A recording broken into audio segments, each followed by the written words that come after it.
Some of you may be confused when your teacher or boss asks you to send data from an Excel file to a PDF, especially since all sheets must be included in the PDF file.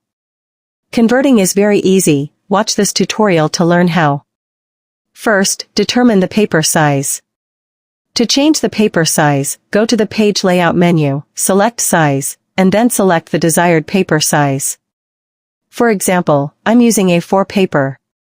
Then, check the print preview to make sure the contents are not cropped, which could affect the final result. Once you've checked that nothing is cropped, let's continue. Then, go to Save As by pressing F12 on your keyboard. You can change the file name if desired, and in the Save As type, change it to PDF.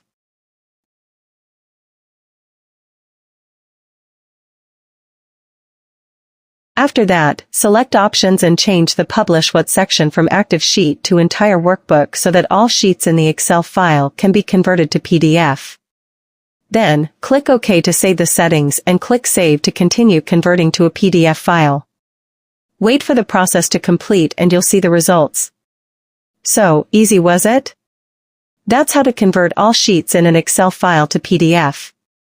We hope this tutorial is helpful. See you in the next video.